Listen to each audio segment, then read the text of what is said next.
For centuries, the Trojan War was dismissed as pure fantasy. By the end of this story, you will understand how a single discovery rewrote the rules of history, proving that our oldest legends can be real. We will follow an amateur explorer who used an ancient poem as a treasure map, leading him to a buried city shrouded in fire and mystery. How did a story of gods and heroes survive as a hidden truth for thousands of years? And what does it mean when a myth is found to be fact? What does it feel like to touch a story you thought was only a dream? The academic world of the 1800s was a fortress of reason, and its gates were firmly closed to fairy tales. To the esteemed professors and historians of the era, the Iliad was a masterpiece of literature, a profound exploration of honor, rage, and fate, but it was not a history book. The glorious city of Troy with its towering walls, the beautiful Helen whose face launched 1,000 ships, the decade-long siege filled with divine intervention, all of it was understood as powerful allegory. It was a story about the human condition, not a report of actual events. The very landscape Homer described was seen as a poet's invention, a blend of perhaps some real Aegean geography with a heavy dose of pure imagination. This was not a fringe view, it was the consensus. The rationalist tradition of the time drew a bright, unwavering line between the documented, evidence-based study of history and the misty, unreliable world of myth and legend. Scholars even debated whether a man named Homer had ever truly existed, or if the epics were the collective work of generations of storytellers. In this climate, to suggest you could use an ancient poem to find a physical city was not just ambitious, it was academically laughable. It was to risk your reputation, to be seen as a dreamer chasing ghosts.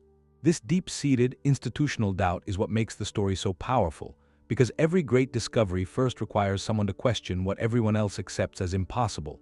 Into this fortress of doubt walked a man armed only with a childhood story and a stubborn fortune.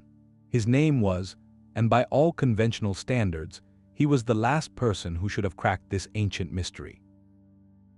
He was not an academic, he held no university position, and his early life was a hard-scrabble journey through poverty and menial work.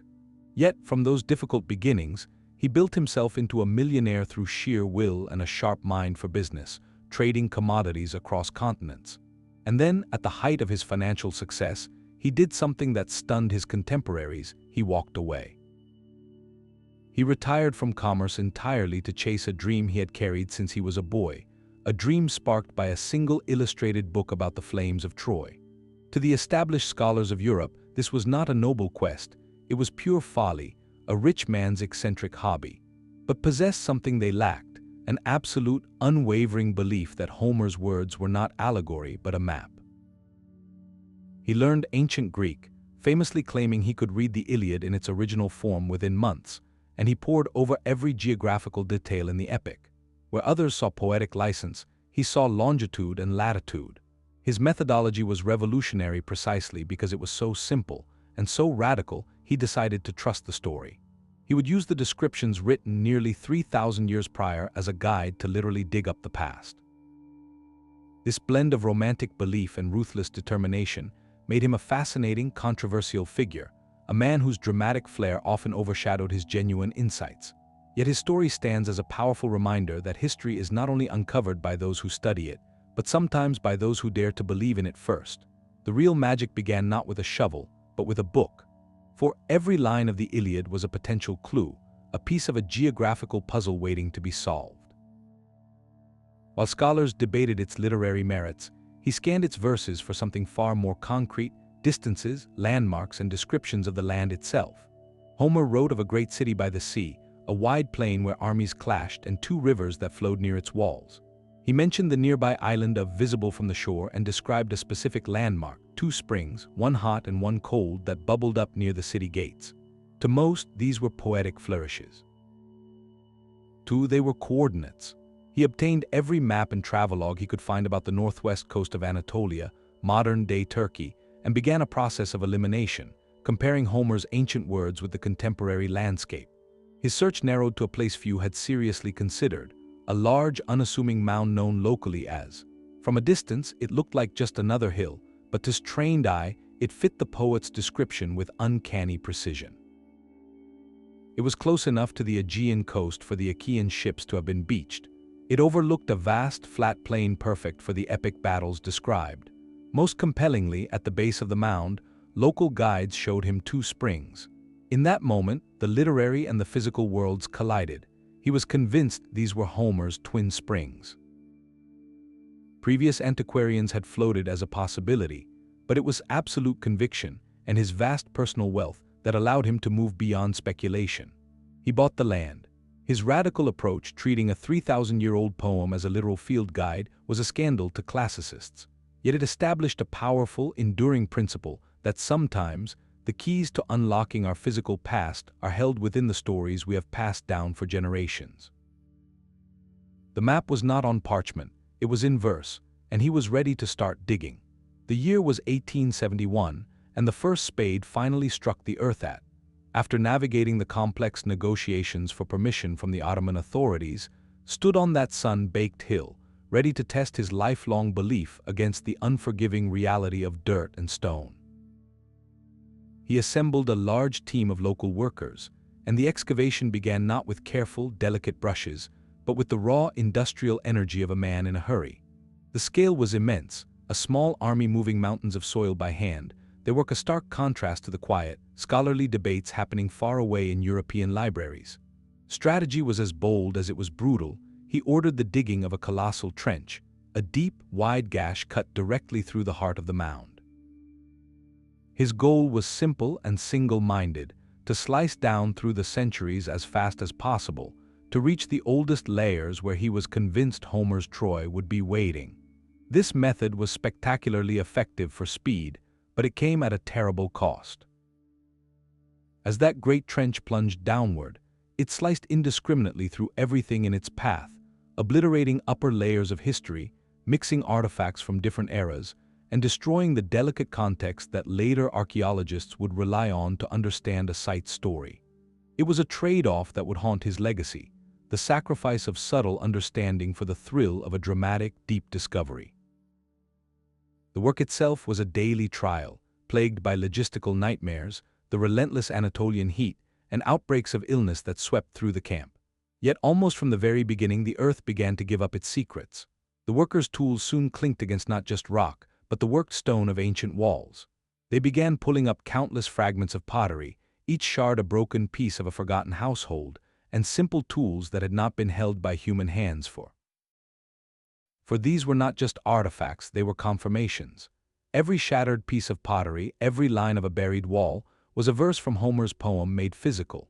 The dusty, unassuming hill was transforming before his eyes into a tangible, thrilling theater of revelation, a place where a myth was slowly being pulled, piece by piece, into the light. But the deeper the great trench went, the stranger the story became. The workers were not uncovering one city, but the ghostly outlines of many, stacked upon each other like chapters in a book that had been pressed flat by time. The mound was not a simple hill. It was a layered archive of human history built from the very ruins of its past. Each time a settlement was destroyed by conflict, fire, or simply abandoned, its crumbled walls and floors became the foundation for the next generation to rebuild. Over thousands of years, this cycle created a man-made mountain of memory, with the oldest stories buried deepest. In his passionate rush to reach the Homeric age, had tunneled straight through this delicate record. He fixated on a deep, charcoal-stained layer he found near the bottom, a stratum of obvious destruction marked by intense fire. To him, this was the smoking gun, the literal ashes of Priam's Troy, burned by the Achaeans. He famously sent a telegram proclaiming he had gazed upon the face of Agamemnon, a dramatic claim that captured the world's imagination. Yet in his certainty, he missed a profound and more complicated truth. Later, more meticulous archaeologists like Carl would carefully study the stratigraphy, the sequence of layers, and they identified at least 9 distinct cities, labeled simply Troy 1 through Troy 9.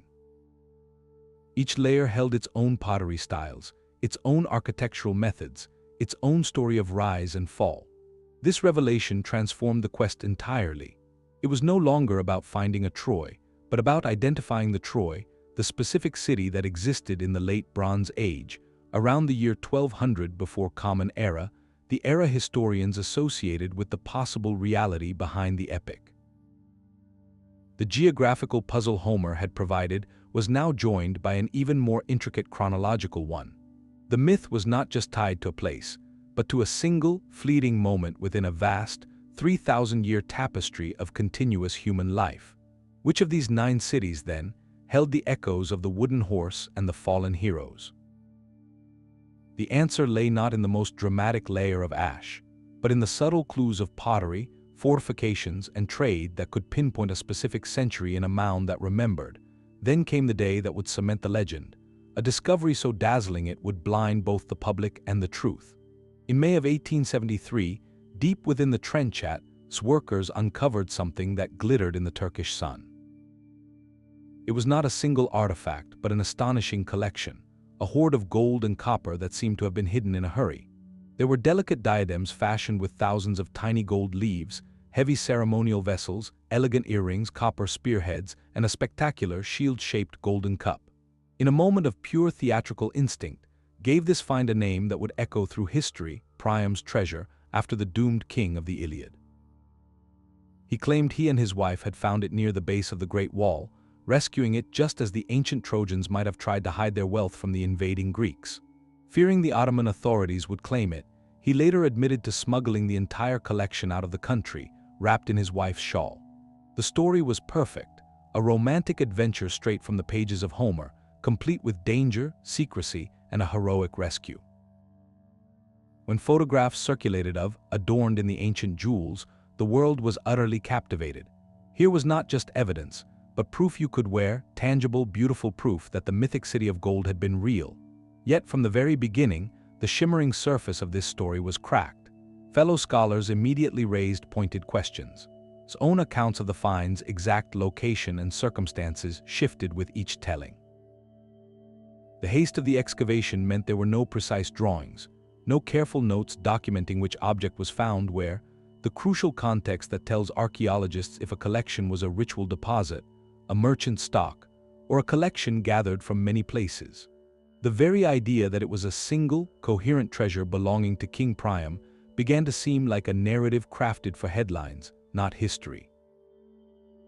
Modern research suggests the dazzling assortment might actually be a mix of artifacts from different time periods and parts of the site, objects that, in his excitement, assembled into one glorious but misleading story. The treasure's dating is also contested, with many pieces appearing centuries older than the presumed time of the Trojan War. But to focus only on the scandal is to miss its monumental impact. Regardless of its precise origins, Priam's treasure performed a magic trick that changed everything. It transformed Troy from a dry, academic debate among professors into a global sensation, a front-page story that made ancient history feel immediate and wondrous. It gave the public a physical connection to a story they loved, a glittering symbol that the epic was not merely words, but a recounting of a world that once truly existed. The controversy surrounding it actually underscores a deeper truth about the search for lost worlds, the constant, fragile tension between the desire for a definitive story and the messy, complicated reality the ground actually holds. The treasure proved that sometimes, the most powerful discovery is not the artifact itself, but the spark of belief it ignites in the world. The ground beneath held more than just gold, it held scars. As the dust settled from dramatic finds, a more patient kind of detective work began to read the story written in the soil itself, a story of fire and finality. Within the complex layers of the mound, archaeologists meticulously identified the unmistakable fingerprints of a catastrophic end. Had been captivated by what he called the burnt city, a deep stratum where walls were found collapsed inward, their stones blackened and cracked by intense heat, buried under thick layers of ash and shattered debris. His romantic heart saw this as the final hour of Priam's city, though we now know that particular layer, called Troy II, was from a far earlier millennium.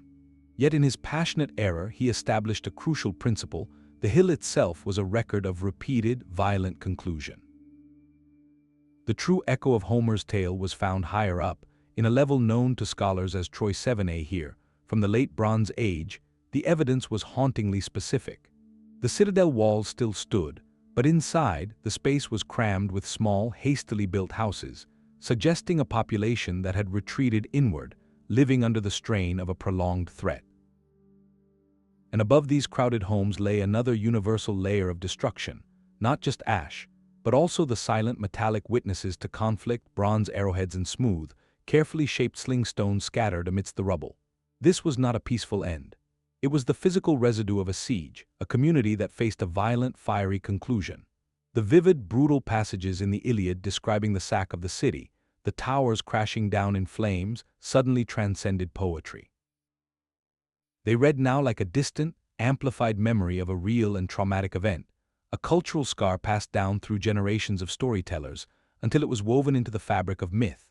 The fire that destroyed Troy 7a did not just burn wood and stone, it seared itself into the identity of a people, becoming the core around which a legendary truth would slowly crystallize.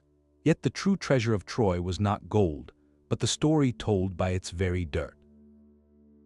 The dramatic discoveries of the 1870s were only the opening chapter, a prologue written with a pickaxe and a poet's faith.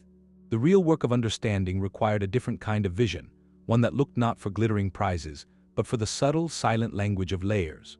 This transition from romantic adventure to rigorous science began with the man who had worked alongside the legend, where saw a single, glorious city to be unearthed, saw a complex puzzle. He brought a methodical eye to the chaos of the Great Trench, carefully observing and recording the stratigraphy. He began to distinguish the distinct architectural styles and pottery types from one layer to the next, painstakingly separating the jumbled chronology had created. His great contribution was to propose a clear sequence, identifying 9 principal settlement levels. He argued persuasively that the Homeric city was not the deep, burnt layer adored, but a later, grander settlement higher up, which he labeled Troy 6. His work introduced a crucial principle to the site, that history here was a vertical manuscript, and to read it, you had to understand the order of its pages. This scientific legacy was refined to an even finer point decades later by Carl of the University of Cincinnati. Beginning in the 1930s, and his team approached with a meticulous, almost surgical precision that would have found slow. Their excavation was a model of modern archaeology. Every shard of pottery, every stone foundation, every tiny artifact was plotted on a grid, its exact depth and relationship to everything around it carefully documented. Understood that pottery is the clock of the ancient world, its changing styles and techniques offering a reliable timeline. By analyzing the ceramic sequence with unprecedented care, he was able to date the destruction of each layer with far greater accuracy. His conclusions gently corrected. While Troy 6 showed signs of damage from a possible earthquake, it was the layer above it, which designated Troy 7a, that bore the unmistakable marks of a sudden, violent human end. Its crowded houses burned, and its streets littered with the projectiles of conflict. Dated this catastrophe to around 1180 before Common Era, a date that aligned remarkably well with the traditional timeline for the Trojan War passed down by ancient historians. His work did not just identify a likely candidate, it grounded the legend in a specific, archaeologically verifiable moment of crisis. This evolution from trench to grid represents something far greater than just a change in technique. It marks the moment the search for mythic Troy grew up, maturing from a quest for proof into a profound field of inquiry. The question was no longer simply, was Homer right? It became, what can this place teach us about the real world of the late Bronze Age? The pottery styles spoke of trade networks stretching across the Aegean. The fortifications hinted at a society accustomed to threat and skilled in defense. The evidence of destruction in Troy 7a, while not confirming a 10-year siege led by Agamemnon, painted a vivid picture of a wealthy, strategic coastal city that ultimately fell to violence, an event traumatic enough to echo for centuries. Each carefully sifted layer revealed less about gods and heroes, and more about the lives of the people who lived, traded, and built there. Troy became a window into an entire era of contact, migration, and shifting power. The story was no longer confined to a single epic, but expanded into the rich, complicated narrative of how civilizations in the ancient Mediterranean connected, competed, and sometimes collapsed. The myth provided the spark, but the science gave us the world. While the archaeologists were reading the story in the stones, another team of scholars was making a breakthrough in a library of clay. Far to the east of, in the heart of ancient Anatolia, lay the forgotten capital of the Hittite Empire, a Bronze Age superpower contemporary with the world Homer described. Its archives, written not on parchment but on thousands of fired clay tablets, lay buried for over 3,000 years. When these tablets were finally excavated, and after decades of painstaking work, deciphered in the 20th century, they did not contain myths or epic poetry. They were the dry, administrative records of a vast empire, lists of treaties, inventories of goods, and diplomatic correspondence between kings. Yet within this bureaucratic mountain, researchers began to find names that made their hearts race. The Hittite scribes wrote of a kingdom in the far west of Anatolia they called. They also mentioned a major city in that region named. To linguists, the connection was electrifying. Was a near-perfect match for the ancient Greek name for Troy, which was the city from which the Iliad takes its title, aligned just as clearly with the name, or Troy. Here, in the meticulous files of a completely independent civilization, was a direct reference to the very place had dug up. This was no longer just archaeology corroborating a poem, it was a second, separate historical source, a neutral third party, in a sense, confirming Troy's existence as a real political entity in the late Bronze Age. The tablets did more than just note its existence, they wove it into the complex web of international relations. The Hittite archives speak of treaties made with, of conflicts that required intervention, and of a powerful, sometimes troublesome neighbor from across the Aegean Sea they called the. Most scholars now see this name as the Hittite version of Achaea, the Homeric term for the collective lands of the Greeks.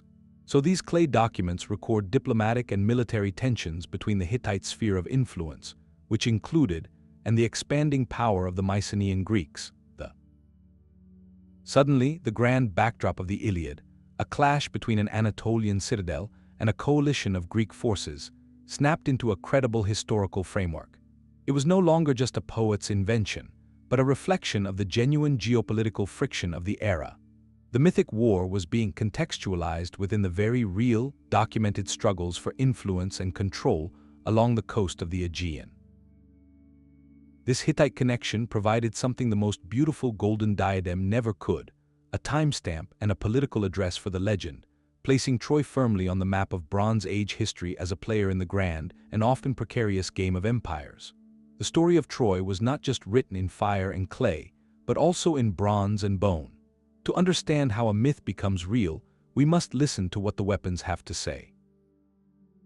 Across the Aegean world, from the citadels of Mycenaean Greece to the layered streets of, archaeologists have unearthed the very tools of the era's conflict. These are not the fantastical arms of legend, but the practical, lethal equipment of a real historical moment. They find bronze swords, their edges still sharp after 3,000 years, designed for slashing in close combat. They recover leaf-shaped spearheads and arrowheads, some still lodged in the rubble of fallen walls.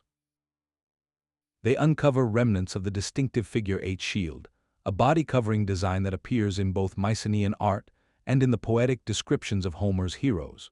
While no artifact can ever bear the inscription property of Achilles, the collective arsenal presents a powerful truth. The world of the Iliad, with its chariots, its bronze-tipped spears, and its towering shields, is not a poet's anachronistic invention. It is a precise, material snapshot of late Bronze Age warfare, preserved in the ground. This connection grows even more profound when we look not just at the weapons, but at their consequences. Analysis of human remains from this turbulent period, at Troy and at other contemporary sites, sometimes reveals the silent, final testimony of conflict. Researchers note skeletal traumas consistent with the impact of weapons, marks that speak to the harsh realities of the time without needing graphic detail. These findings move the narrative from the realm of abstract epic into the tangible human cost of a violent age. They suggest the poem's vivid scenes of combat, while heightened for dramatic effect, were woven from the threads of a shared, traumatic memory of what battle looked and felt like. Perhaps the most imposing character in the entire story is not a hero, but a wall. Troy's legendary fortifications, so central to the decade-long siege in the myth, were not a literary exaggeration. The archaeological remains of the citadel's defenses are staggering. Visitors today can still walk alongside the sloping stone bases, called, that formed the lower portion of the walls. This architectural feature was both practical and intimidating, designed to deflect projectiles and make scaling the walls nearly impossible. The strategic placement of gateways, like the famous South Gate, which provided a bottleneck for any attacking force, shows a sophisticated understanding of siege defense. Standing before these cyclopean stones, one does not need Homer's words to feel the imposing power of the place. The physical reality of the citadel aligns perfectly with the epic's core premise, a formidable, nearly impregnable stronghold that could withstand a prolonged assault. These material echoes, from a sling stone to a fortress wall, accomplish something remarkable. They give substance and weight to the poem's most visceral passages. They suggest that the Iliad's powerful imagery of gleaming armor, crashing waves of infantry, and the grim business of was not born in a vacuum. It was drawn from the genuine military culture, the shared technologies, and the collective experiences of a real world that once trembled on the edge of the Aegean Sea. The myth, it seems, remembered not just the names, but the very feel of the age. But a war requires two sides. The legend spoke of a vast coalition of Greek kingdoms, the Achaeans, crossing the sea to lay siege to Troy. For the story to hold weight, evidence for this formidable attacker had to emerge from the ground, not just from the pages of Homer.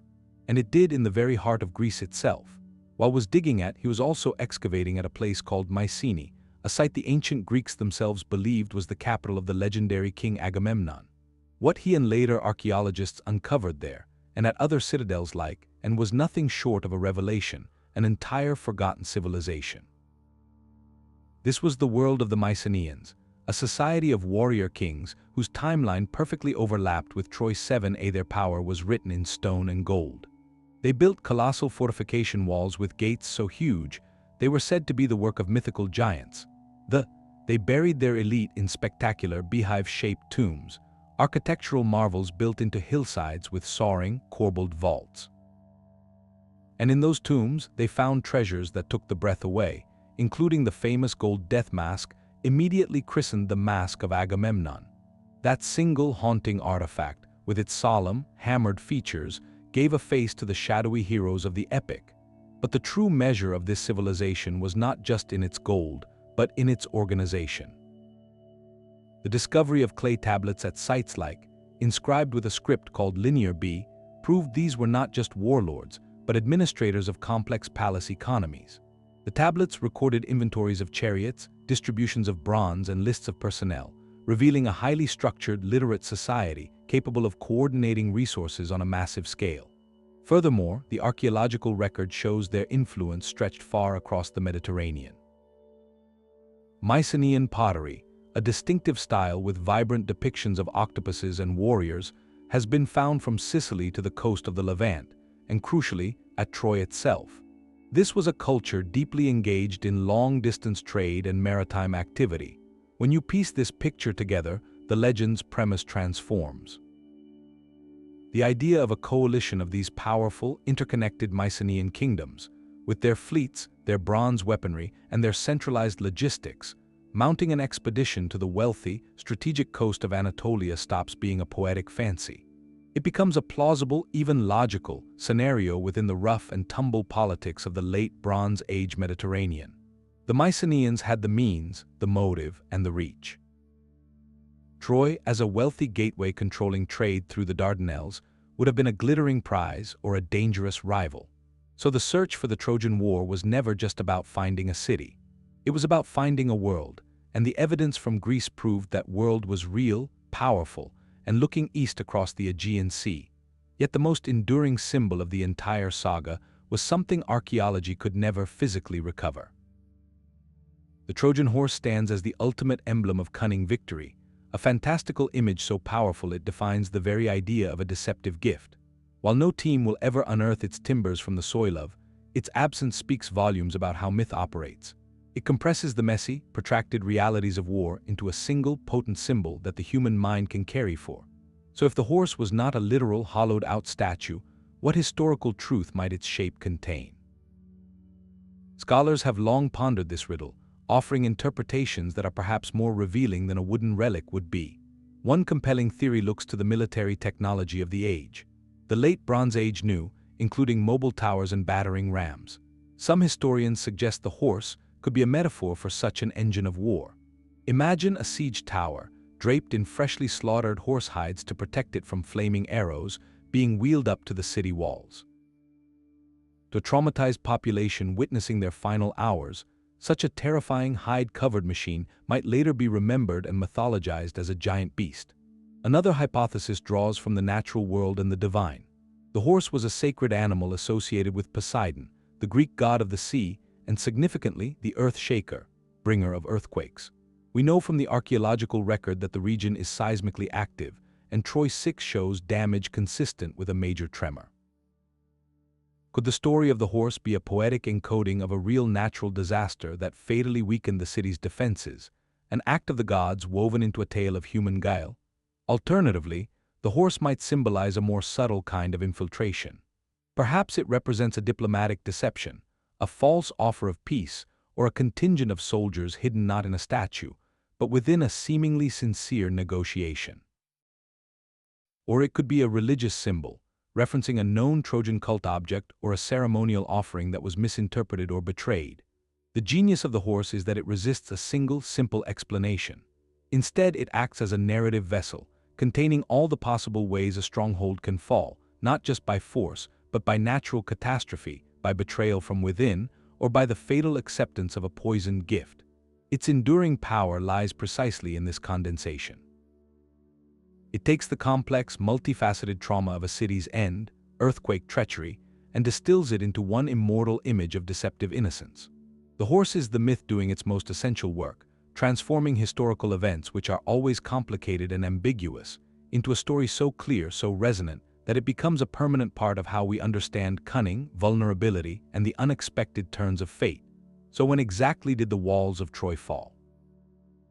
The search for a date is a fascinating puzzle where ancient stories, crumbling lists of kings, and layers of burnt debris must all somehow agree. For centuries after Homer, Greek historians themselves tried to calculate the war's timeline. Men like Herodotus and later Eratosthenes worked not with carbon dating, but with something they considered just as reliable, the long, intricate genealogies of royal families. They traced the lines of heroes backward and forward, counting generations like links in a chain, and their calculations consistently pointed toward a window in the distant past, somewhere in the 12th or 13th century before Common Era. These were not wild guesses, they were systematic attempts to fit the legendary event into a historical framework they understood. It was a date born from story, but a story treated with scholarly seriousness. Then, archaeology offered its own testimony from the ground. The destruction layer of Troy 7a, with its evidence of violent conflict, had to be dated. Through the meticulous analysis of pottery styles and other material finds, archaeologists like Carl pinned this catastrophic event to around 1180 before Common Era. The alignment was remarkable. The date derived from ancient bookkeeping, and the date revealed by physical evidence were essentially pointing to the same dark moment in history. This convergence is what transforms a possibility into a compelling probability. It suggests the Greek historians were not merely inventing a timeline, but preserving a distant memory of when a great calamity befell a famous city across the sea. The myth had kept the memory alive, and the soil now provided the timestamp. But this date, 1180, is far more than a number on a timeline. It is a key that unlocks a door into one of the most dramatic and mysterious chapters in human history, a period scholars call the Late Bronze Age collapse. This was not a local event. It was a systemic crisis that swept across the entire eastern Mediterranean world like a slow-moving storm. Within a span of just a few decades, the mighty Hittite Empire in Anatolia utterly disintegrated, its great capital abandoned. The powerful new kingdom of Egypt reeled from invasions and internal decline, pulling back from its foreign holdings. And in Greece, the glittering palatial centers of the Mycenaeans, those very kingdoms that could have launched an expedition to Troy, were themselves consumed by fire and violence, their centralized administration crumbling into silence. This was an age of shattered networks, of mass migrations, of desperate sea peoples raiding coastlines, and of a profound forgetting. When we place the story of Troy's fall within this vast context of unraveling civilizations, its resonance deepens immensely. It ceases to be an isolated legend about a single siege. Instead, it becomes a poignant echo of a genuine historical reality, a snapshot of the kind of chaotic, violent transformation that defined the era. The Trojan War, whether a specific conflict or an amalgamation of many, becomes a symbolic story born from that trauma. It is a tale crafted to make sense of a world that was falling apart, where great cities could indeed burn, where heroes could vanish, and where the old order could be swept away by forces that must have felt as inexorable and cunning as a giant wooden horse. The date does not just tell us when something might have happened, it tells us why the story felt so true and why it needed to be remembered for 3,000 years. The Iliad and the Odyssey were not the beginning of the story, but its magnificent culmination. For hundreds of years before a single word was written down, the tale of Troy lived solely in the air, carried on the voices of singers known as. These bards were not mere entertainers, they were the living libraries of their age, the keepers of a vast and intricate oral tradition. In the flickering light of a communal hearth, they would weave their epic narratives, accompanying themselves on a simple stringed instrument called a lyre. Their performances were not rote recitations, but dynamic acts of recreation, blending a stable core of formulaic phrases and story patterns with spontaneous flourishes tailored to their audience.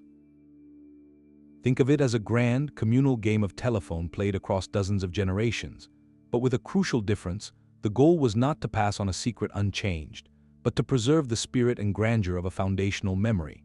In this fluid process, details could shift, characters could be amplified, and divine interventions could be added for dramatic effect.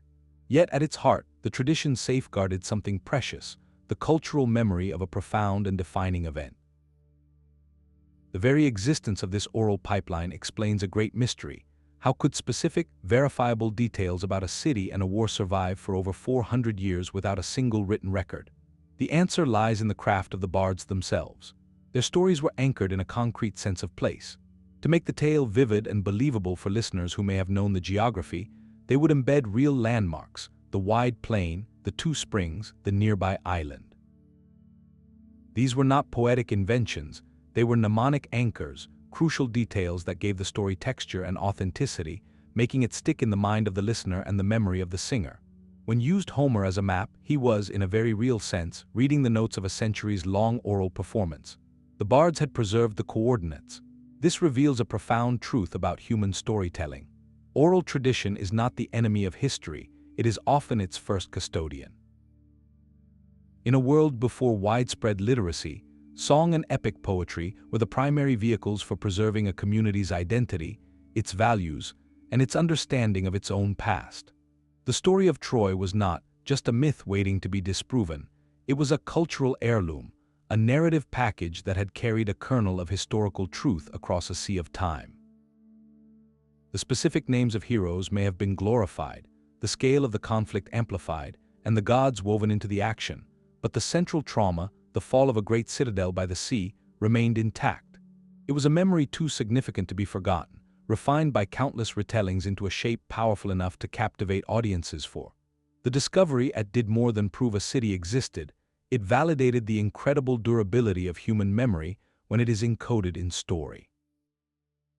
It showed that our oldest tales are not mere fantasies, but often the echoes of real events, filtered through the lens of generations and waiting patiently for someone to listen to the song and then look at the ground.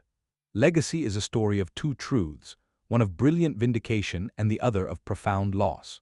To understand the full discovery of Troy, we must look at the shadow his methods cast across the very history he sought to illuminate. His driving passion, the very force that led him to, was also a source of immense destruction. In his urgent quest to reach what he believed was Homer's city, he ordered the digging of that colossal trench straight through the heart of the mound. It was an act of singular focus, but it treated the site like a layer cake to be sliced through rather than a manuscript to be carefully read.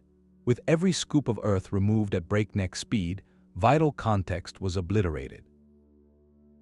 Artifacts from different centuries were mixed together, the subtle stratigraphy that tells the story of a city's life and death was scrambled, and entire layers of history were discarded as overburden. For later archaeologists arriving at the site, it was like opening a book where a previous reader had torn out pages and glued others together at random. The information lost in that fervent rush is incalculable, a silent cost paid for the dramatic headline. This approach reflects a fundamental tension in the early days of archaeology, where the thrill of the find often overshadowed the quieter, more crucial work of understanding.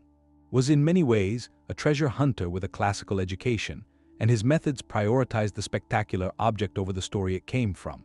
This tendency towards spectacle leads to the more troubling clouds over his reputation. Modern scholars view many of his most famous stories with deep skepticism.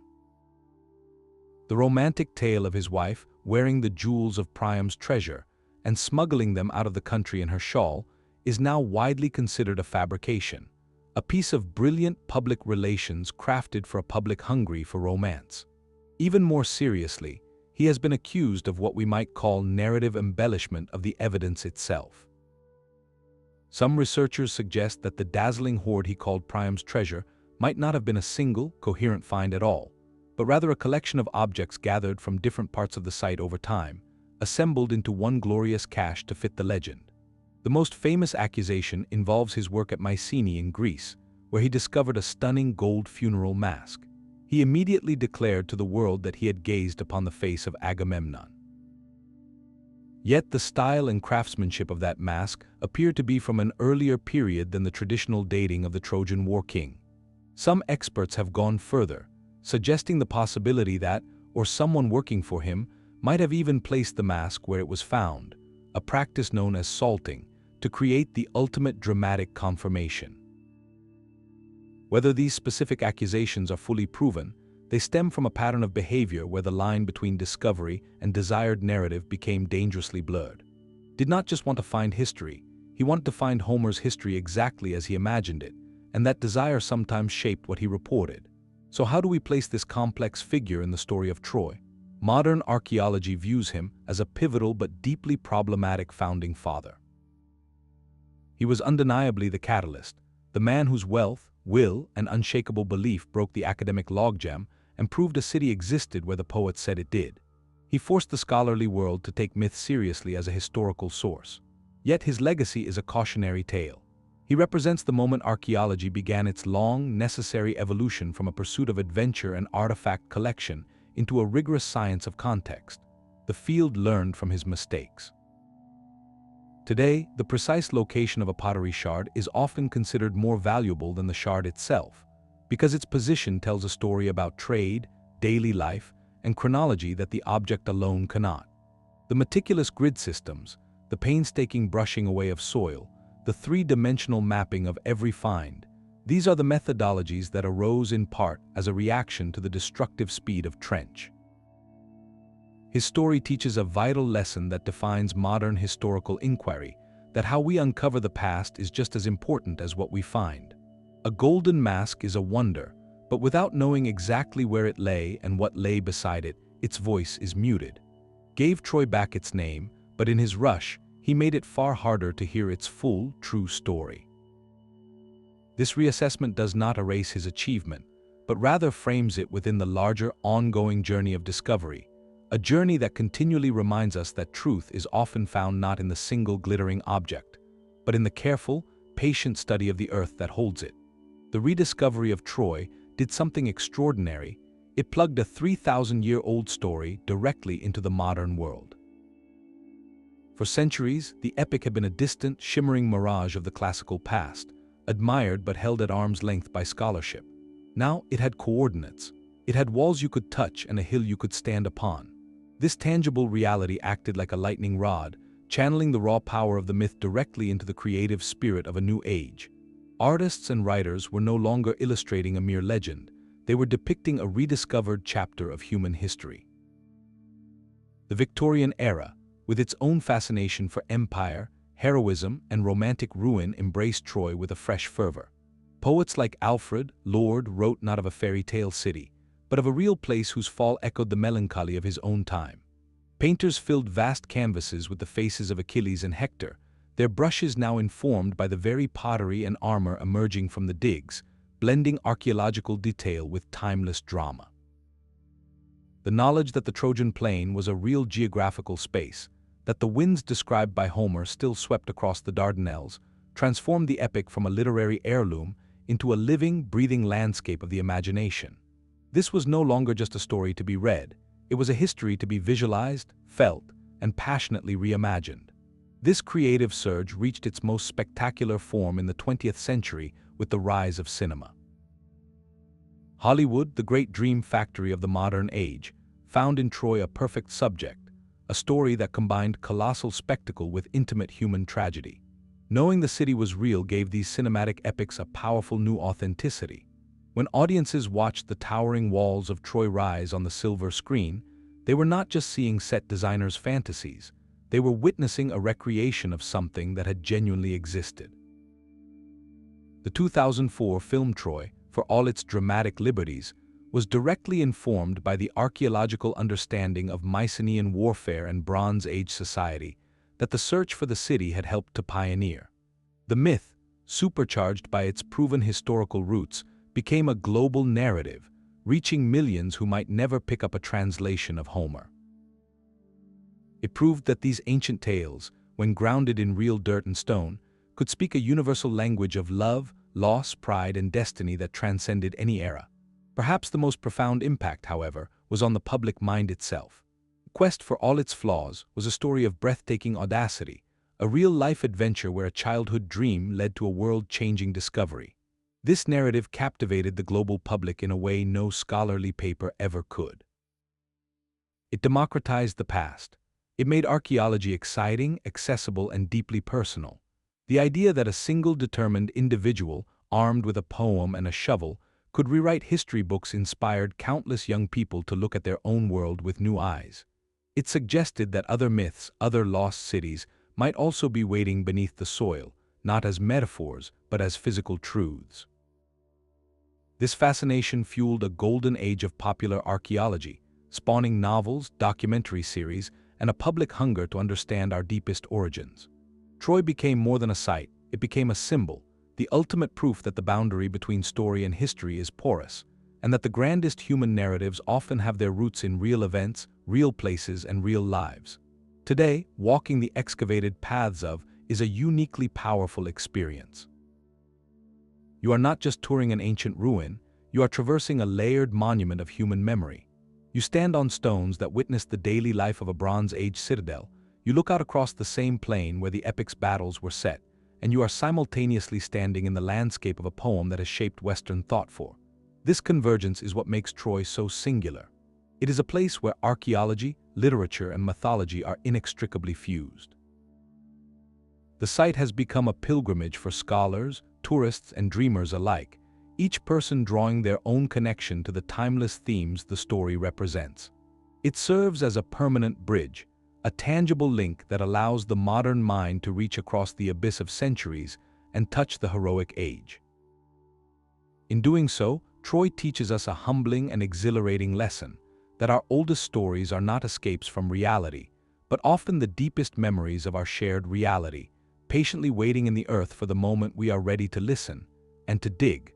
The dust from those early trenches has long settled, but the search for Troy's truth has never been more alive.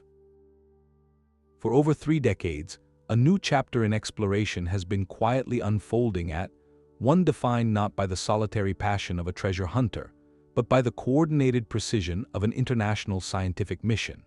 Since 1988, teams led first by the late professor, and now by his successors have approached the mound with tools and questions that could scarcely have dreamed of. This is archaeology in the modern age, a slow, meticulous conversation with the soil, where every grain of data matters. Gone are the days of the single, destructive trench. Today, the work is a symphony of disciplines, using ground-penetrating radar and geomagnetic surveys to see the outlines of buried structures without ever breaking the surface. This technology has performed a kind of resurrection, revealing that the famous Citadel Hill was merely the administrative heart of a sprawling metropolis. For centuries, we imagined Troy as a lonely fortress on a hill. The new maps tell a different story. They show a vast lower city, protected by deep defensive ditches and housing a population that may have reached 10,000 souls. This was not just a royal stronghold, it was a major cosmopolitan hub, a bustling center of commerce and culture that commanded the vital sea lanes of the Dardanelles. The scale of the discovery fundamentally reshapes the epic's backdrop, transforming the legendary siege from an attack on a palace into the assault on a thriving, populous urban center. The scientific inquiry, delves even deeper into the fabric of daily existence. Sift through ancient seeds and animal bones, reconstructing the diets and agricultural practices that sustained this great city. They analyze human remains with a gentle, respectful focus, noting what the bones can tell us about the health, labor, and life experiences of the people who called this place home, offering silent testimony to the challenges and resilience of a bygone era. Meanwhile, specialists in pottery analysis trace the origins of clay, mapping a web of trade connections that stretched across the Aegean and into the heart of Anatolia. Each fragment tells a story of economic reach and cultural exchange. Every summer excavation season adds another layer of data, another piece to an infinitely complex puzzle. Researchers now have evidence of repeated seismic activity that likely damaged the city long before any army arrived. They find clues in the architectural changes between layers, hinting at periods of prosperity, adaptation, and stress. This continuous evolving research does something remarkable. It ensures the story of Troy is never finished. It is not a static tale locked in a book, but a living narrative that grows and changes with each new discovery. The myth provided the immortal framework, but science is now filling it with the vibrant, detailed, and profoundly human story of a real city that lived, traded, endured, and ultimately fell not once, but many times, leaving its echo in a song that we are still learning how to hear, yet the ground that speaks in a language open to interpretation. Even with the citadel's walls laid bare and its timeline mapped, a vibrant, sometimes contentious conversation continues among scholars. This is not a sign that the discovery failed, but rather that it succeeded so profoundly, it opened endless doors for inquiry. The central debate often returns to that pivotal destruction layer of Troy 7a, while the scattered sling stones and arrowheads point toward conflict. Some researchers note the region's intense seismic activity. Could an earthquake have first shattered the city's defenses, leaving it vulnerable to a final, opportunistic attack that later memory condensed into a single dramatic siege? This question reminds us that in the ancient world, disaster rarely came from a single source, and human stories often weave natural catastrophe into narratives of divine wrath or heroic conquest. The scale of any potential war is equally debated. The epic describes a 10-year blockade involving 1,000 ships from across Greece, a mobilization that would have strained even the sophisticated palatial economies of the Mycenaean age. Many historians suggest a more plausible scenario, a series of escalating raids or a shorter, brutal campaign over a prized coastal city. Over centuries of retelling, a significant but localized conflict could have been into the ultimate archetypal war, its duration and scale amplified to match its profound cultural impact. This process is not deception, but the natural way human memory works, elevating a pivotal event into a defining legend for an entire civilization. Adding to this complex picture are the mysterious Sea Peoples, a term from Egyptian inscriptions that describes coalition of marauding groups who destabilized the eastern Mediterranean around the same period as Troy's fall. Were these warriors connected to the upheaval could they have been part of the attacking force, or perhaps displaced populations fleeing the collapse of other kingdoms, adding to the period's chaotic violence? While no direct link has been proven, the very existence of these groups underscores the turbulent climate of the era, a world where coastal cities like Troy were perilous treasures, exposed to threats from both the sea and the shifting political landscape inland. And what of the luminous characters who give the myth its heart? The archaeological record will never yield a tomb labeled Achilles or a personal seal belonging to Helen. Their historicity remains beautifully, permanently in the realm of poetry. They are the sublime human faces crafted onto the mask of a broader historical trauma, representing the universal themes of rage, love, honor, and fate that give meaning to chaotic events. This is where the distinction between history and myth becomes most fertile. The war may have been real, but the heroes are the timeless vessels into which generations poured their understanding of human glory and suffering. These ongoing debates are the lifeblood of the story. They demonstrate that confirming a historical kernel is not the end of exploration, but the beginning of a deeper, more nuanced journey. The discovery of Troy did not replace a myth with a simple fact. It gave us a magnificent case study in how real events are remembered, reshaped, and ultimately transformed into the stories that define us. The conversation continues because the past is not a puzzle to be solved once, but a dialogue to be sustained across the centuries, each generation asking new questions of the stones and the songs they left behind. Perhaps the most valuable thing in Troy was not gold, but its view of the water. The legendary city did not simply overlook the Aegean Sea, it held a knife to its throat. Its hilltop perch gave it command of the narrow, winding strait known today as the Dardanelles, the only maritime gateway between the resource-rich Aegean world and the vast, fertile coasts of the Black Sea. In an age of sail and oar, controlling this bottleneck meant controlling the wealth of nations. Every ship carrying copper from the east, tin for bronze from the north, fine textiles, amber, or grain had to pass within sight of Troy's walls, likely paying a toll for the privilege or seeking safe harbor. This was not just a scenic location, it was a geopolitical choke point of immense strategic value. So when Homer sings of a war fought for the most beautiful woman in the world, modern historians listen for the deeper currents beneath the poetry. The abduction of Helen is a brilliant, timeless motive for a story, a spark of personal passion that ignites a decade of epic struggle. Yet for the real Bronze Age kingdoms involved, the underlying fuel for such a prolonged and costly conflict would have been far more material. The war memorialized in myth likely had its roots in a brutal competition for trade dominance and economic survival. A powerful Mycenaean coalition, seeking to secure or disrupt the flow of essential goods, would have seen Troy not merely as a rival city, but as a toll booth on their prosperity. Its wealth, so evident in the archaeological record, was a direct product of its geography. This reframes the entire epic from a romantic feud into a classic Bronze Age power struggle. The heroes may have fought for glory and vengeance, but the kingdoms they served may have been fighting for control of the marketplace. Archaeological evidence powerfully supports this view of Troy as a commercial titan.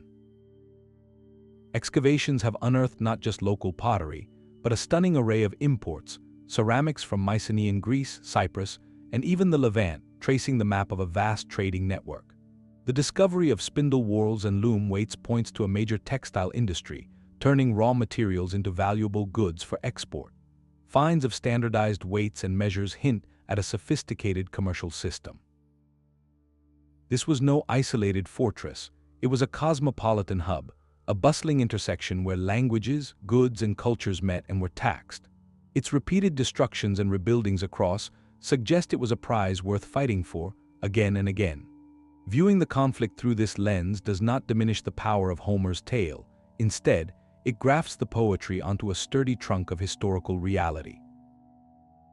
It suggests the myth preserved a profound truth about the era, that the rise and fall of cities were tied to the ebb and flow of commerce and the relentless pursuit of strategic advantage. The face that launched 1,000 ships becomes a powerful symbol for all the wealth, ambition, and necessity those ships truly carried. Troy's discovery did more than rewrite a single story, it rewrote the rules for every ancient tale. Suddenly, the dusty shelves of mythology were not just filled with fables, but with potential histories waiting for their key. If a poet's description could lead to a buried citadel, then perhaps other legends were not pure invention, but fractured memories of real places, people, and events, passed down and embellished over countless generations. This new perspective sent a thrilling shockwave through the study of the ancient world, transforming myth from a literary curiosity into a compelling, if cryptic, historical source. Scholars and explorers began to look at other epic narratives with fresh, questioning eyes.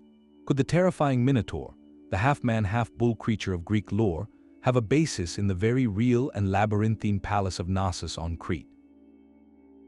The sprawling, complex ruins excavated by Sir Arthur seemed to echo the descriptions of a maze, while imagery of bull leaping in Minoan art suggested a culture where the bull held profound, perhaps misunderstood ceremonial significance.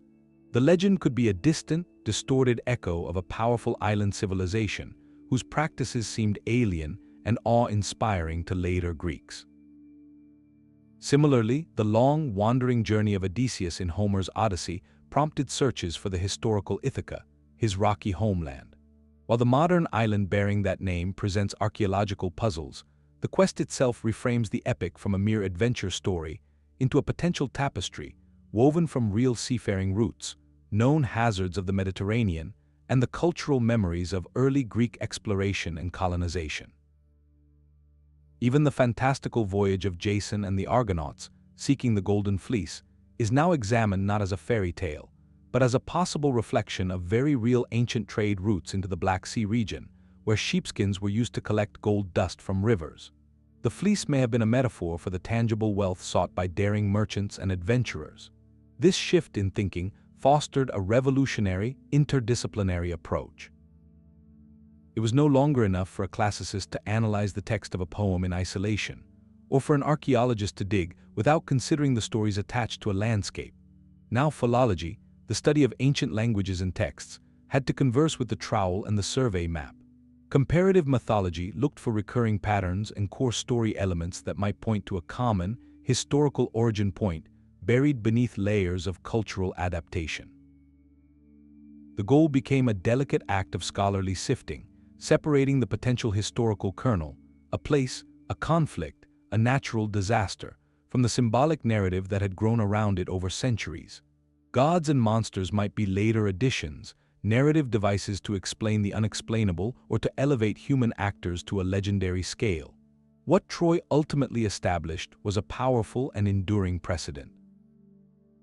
It granted a new kind of credibility to our oldest stories, suggesting they are not lies but layered artifacts in their own right. They are cultural documents, encoding information about geography, social structures, traumatic events, and long-forgotten voyages. Their truth is not always literal, but it is often rooted in a reality that can be approached, studied, and sometimes, with a combination of insightful reading and careful excavation, gently touched.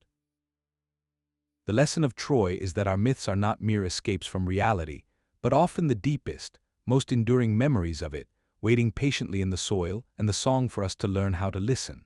The golden diadems from tell another story, one of modern conflict and unresolved ownership.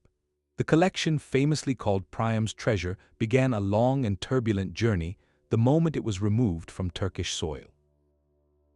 It was taken to Berlin, where it was displayed as a trophy of European discovery, only to vanish in the chaos of the Second World War.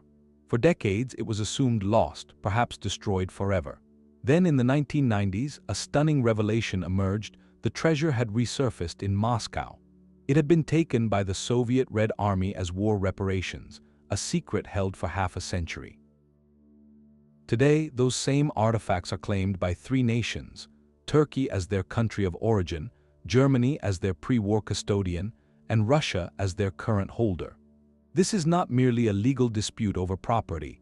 It is a profound debate about cultural patrimony, asking who truly has the right to guardianship over a shared human legacy. The very ground of is now recognized for this global significance, designated a protected UNESCO World Heritage Site, a status that formally acknowledges it belongs not to one nation, but to the story of humanity itself. These modern chapters force us to confront the ethical shadows of archaeology's early days. The methods of the 19th century, focused on extraction and export, often treated ancient lands as storehouses for foreign museums, stripping objects of their context and their connection to the living cultural landscapes from which they came. The story of Troy thus becomes a pivotal case study in a much larger, ongoing conversation. It asks us to consider the responsibilities that come with uncovering the past. Should artifacts be returned to their places of origin? What is the role of the great international museum in a world that rightly questions how its collections were formed? And how do we balance scholarly access with the rights of source nations to steward their own heritage? These are not simple questions with easy answers, but they are essential. The discovery of history, as Troy teaches us, does not end when an object is lifted from the earth. That is only the beginning of a new chapter, one where we must decide how to care for these fragments of memory, ensuring they are preserved, understood, and honored not as trophies of conquest, but as bridges to a past that belongs to everyone. The real power of Troy lay not in its walls, but in its address. This was no isolated fortress on a lonely hill, but a vibrant, cosmopolitan crossroads, a place where worlds literally converged.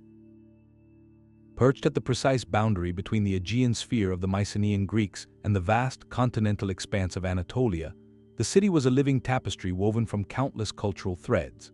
Walk through its streets in its heyday, and you would have heard a symphony of languages, seen pottery styles from distant shores, and witnessed architectural ideas borrowed from both East and West. The archaeological record is clear on this point. The artifacts found are a stunningly diverse collection. Alongside locally made pottery, you find elegant Mycenaean drinking cups, their surfaces painted with octopuses and chariots, imported across the Aegean Sea.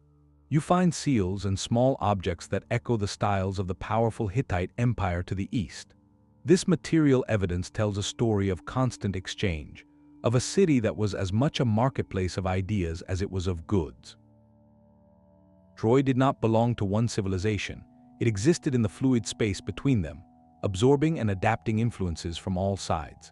This unique position transformed it from a mere settlement into a strategic player in a surprisingly modern-looking international system. We know this system existed because of discoveries far from the Dardanelles. In the dusty archives of ancient Egypt, a collection of clay tablets known as the Letters preserves the diplomatic correspondence of pharaohs. These letters reveal a late Bronze Age world buzzing with diplomacy, with kings addressing each other as brothers, negotiating marriages, exchanging lavish gifts, and complaining about the conduct of their merchants. Similarly, the Hittite tablets from central Anatolia meticulously record treaties, military campaigns, and diplomatic overtures with their neighbors, including references to their name for Troy. These documents paint a picture of an interconnected network of great powers: Egypt, the Hittites, the Assyrians, and the Mycenaean Greek palatial states, all engaged in a delicate dance of alliance, espionage, and trade. Troy, controlling that vital waterway, was inevitably caught up in this high-stakes game. Its allegiance, its wealth, and its very independence were matters of international interest and potential conflict. To see Troy in this light is to fundamentally shift our perspective on the ancient world. We often study civilizations in isolation, as separate chapters in a history book: Egypt, Mesopotamia, Greece. But the reality of the late Bronze Age was one of profound interconnection. Luxury goods, technologies, and even diplomatic scribes moved along well-established routes that linked the Nile Delta to the Aegean Islands and the plains of Anatolia. Troy was a critical node in this early web of globalism, a hub where the economic and political currents of the age met and swirled. This context makes the city's fate, whether captured in a single legendary war or through a series of crises, deeply symbolic. Its prosperity depended on the stability of that entire international network.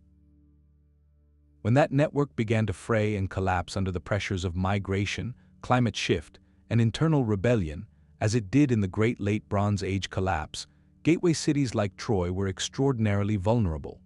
They were the first to feel the shockwaves of a system in failure. So the fall of this citadel, so powerfully immortalized in myth, becomes more than a local tragedy. It becomes a poignant symbol for the fragility of interconnection itself, a reminder that in an interdependent world, the collapse of one cornerstone can send echoes of ruin across continents. The story of Troy, therefore, is not just a Greek epic or an Anatolian legend. It is a chapter in the very first story of our globalized world, a tale of how civilizations rise together, trade together, and sometimes fall together. That is the profound human truth at the heart of this entire journey. Beyond the pottery sequences and diplomatic tablets, the discovery of Troy speaks to something timeless within us, a quiet hope that the stories we cherish most are not merely fiction. It validates a fundamental longing to believe that the grand narratives passed down through generations, the tales of courage, love, and catastrophic loss, are echoes of a real world that once was. For all his flaws, embodies this romantic impulse. His story is a testament to the power of a stubborn childhood dream, a man who refused to accept that the epic fire he read about as a boy was only a metaphor. His quest and its startling success offers a powerful allegory for anyone who has ever looked at a legend and wondered, what if it was real? It proves that imagination, when paired with relentless persistence, can sometimes pry open the doors of a forgotten reality, altering our understanding of history itself. This connection is not just intellectual, it is deeply visceral. To walk the excavated paths of today is to experience a unique form of time travel. You can place your hand on the same cool, sloping stone of the citadel wall that defenders touched 3,000 years ago. You can look out across the same wide plain where the epic's battles were set. In that moment, the chasm of centuries narrows to a heartbeat. The heroes may be by poetry, but the stage upon which their drama unfolded is undeniably, tangibly there. This physical bridge between story and stone creates a powerful sense of intimacy with the past, allowing us to feel, if only for a moment, a direct link to the shadows of those who inspired the myth. The narrative arc of Troy's rediscovery is itself a masterful story, one that combines all the elements of great drama. It is a mystery, with an ancient poem as its only clue. It is an adventure, set in a remote land and pursued against all scholarly advice. And it is an intellectual triumph, where belief is vindicated by evidence. We are captivated by this meta-story because it mirrors the heroic quest it sought to prove, complete with a determined protagonist, overwhelming obstacles, and a glittering, if complicated, reward. Ultimately, the lesson of Troy reminds us that history is far more than a ledger of dates and political treaties. It is also the study of the stories we tell about ourselves, the myths we craft to explain our origins, our values, and our place in the world. The thrilling possibility that these stories might leave a physical trace in the very ground we walk on transforms archaeology from a science into a kind of sacred listening. It invites us to consider that other whispers from the past, other grand tales we have relegated to the realm of fantasy, might also be waiting patiently beneath the soil, their truth resting quietly until someone thinks to look. This landmark discovery forever changed how we listen to the whispers of the past. The story of Troy stands as a monumental lesson that the boundary between myth and history is not a solid wall, but a porous, shimmering veil. It taught us that ancient poetry is far more than entertainment. It can be a carefully preserved repository of cultural memory, a vessel carrying the echoes of real events across hundreds of years of oral tradition. It demonstrated how a single individual's unshakable conviction, however flawed his methods, could challenge entrenched academic dogma and force the entire world to look at a legend with new eyes. Most profoundly, it affirmed that the earth itself holds the archives of our deepest stories, waiting for the curious and the determined to learn their language. From the raw drama of Strench to the meticulous script of the Hittite Tablets, from the glitter of disputed gold to the silent testimony of burnt fortifications and scattered arrowheads, the collective evidence forms an undeniable chorus. It tells us the tale of Troy is more than a beautiful myth. It is a powerful legend rooted in a tangible, physical reality. It was a real city of stone and ambition, built upon a real and strategic crossroads of the ancient world. It endured a real conflict born from the friction of empires and the hunger for control, a trauma so significant it was woven into the identity of a civilization. Today, as new excavations with ground-penetrating radar and bioarchaeology continue to refine our picture, adding layers of understanding about daily life and trade, the saga endures. It invites each new generation to keep questioning, to keep exploring, and to never stop marveling at how the echoes of a distant past continue to shape our understanding of timeless human themes, ambition, creativity, and resilience. The journey from myth to reality is perhaps the greatest adventure of all. If you found this exploration of a lost world fascinating, subscribe for more deep dives into history's greatest mysteries. We would love to hear from you. Which legendary city or ancient tale do you think archaeologists should strive to uncover next?